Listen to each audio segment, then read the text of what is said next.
السلام علیکم ورحمۃ اللہ وبرکاتہ۔ الحمد للہ وکفی والصلاة والسلام علی سید الانبیاء اما بعد فاعوذ باللہ من الشیطان الرجیم بسم اللہ الرحمن الرحیم۔ سئل رسول اللہ صلی اللہ علیہ وآلہ وسلم ای الناس خیر فقال رسول اللہ صلی اللہ علیہ وآلہ وسلم انا اقوم فی۔ حضرات محترم، صحابہ کرام سے محبت، ان ذاتوں کا احترام جن لوگوں کے دلوں میں اسلام اور ایمان موجود ہے، وہ لوگ صحابہ کرام کی عظمت اور ان کا مقام اور ان سے محبت کیے بغیر زندہ نہیں رہ سکتے۔ اس کی سب سے بڑی وجہ یہ ہے کہ جس طرح قرآن مجید کی تشریح و توشیح پیارے پیغمبر صلی اللہ علیہ وسلم کی حیات طیبہ کے بغیر پایہ تکمیل تک نہیں پہنچتی، اسی طرح رسول اللہ صلی اللہ علیہ وسلم کی سیرت طیبہ حضرات صحابہ کرام کے بغیر پایہ تکمیل کو نہیں پہنچتی۔ اسلام کے سب سے پہلے مخاطب صحابہ کرام تھے، رسول اللہ صلی اللہ علیہ وسلم کے علم کے سچے اور حقیقی وارث وہ صحابہ کرام تھے۔ یہی وہ ہستیاں تھیں جن کی وساطت سے دین امت تک پھیلا ہے۔ اگر ان ہستیوں سے پیار نہ کریں، اگر ان ہستیوں کا احترام نہ کریں تو حضرات محترم ہم دین کی تعلیمات کہاں سے لیں گے؟ ہم دین اسلام کی تعلیمات کو کہاں سے تلاش کریں گے؟ رسول اللہ صلی اللہ علیہ وسلم سے پوچھا گیا ایو ناسی خیر، سب سے بہترین لوگ کون سے ہیں؟ آپ صلی اللہ علیہ وسلم نے ارشاد فرمایا وہ لوگ جو میرے زمانے میں موجود ہیں وہ دنیا کے سب سے بہترین انسان ہیں۔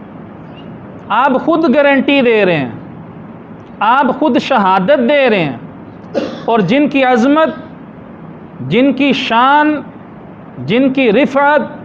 اور جن کے مقام کو، جن کی پختگی کو، ایمانیات کو رب کے قرآن نے سنایا ہو،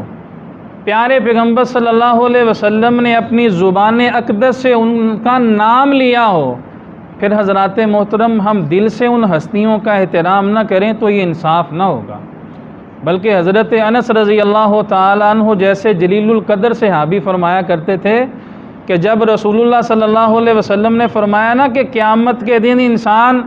ان کے ساتھ کھڑا کیا جائے گا دنیا میں جن کے ساتھ اس کی محبت سب سے زیادہ ہوگی، تو حضرت انس بیان فرماتے ہیں میں نے اللہ سے کیا دعا کی کہ اللہ میں رسول اللہ صلی اللہ علیہ وسلم سے محبت کرتا ہوں،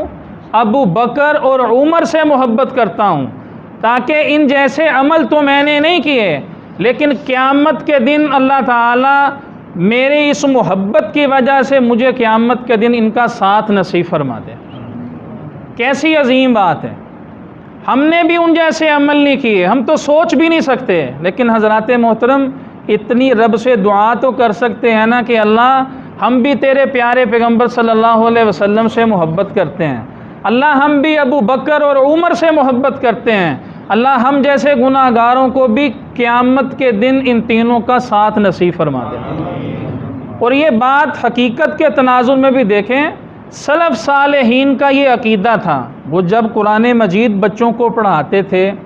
سنت رسول صلی اللہ علیہ وسلم کی تعلیمات اپنے بچوں کو پڑھاتے اور سکھاتے تھے، وہ ساتھ ساتھ ابو بکر اور عمر کی محبت کا بھی درس دیا کرتے تھے کہ بیٹا ان سے بھی محبت کرنی ہے، ان کا بھی احترام کرنا ہے، ان سے بھی پیار کرنا ہے۔ اگر ان کی محبت دلوں میں نہ ہو، جس طرح بعض لوگ طبقاتی تقسیم کے قائل ہیں،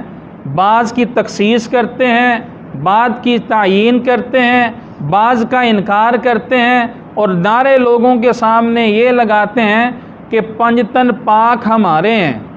دعویٰ لوگوں کے سامنے ہے۔ اہل حدیث کی دعوت، اہل حدیث کا عقیدہ اور اہل حدیث کا منہج حضرات محترم سماعت فرما لیں، پنج تن بھی ہمارے ہیں اور اللہ کے فضل و کرم سے سب تن بھی ہمارے ہیں، اور نبی کے کل اصحاب اللہ کے فضل و کرم سے اہل الحدیث کو اپنی جان سے بھی پیارے ہیں۔ اسی طرح کی منہجی باتیں، عقیدے کی باتیں،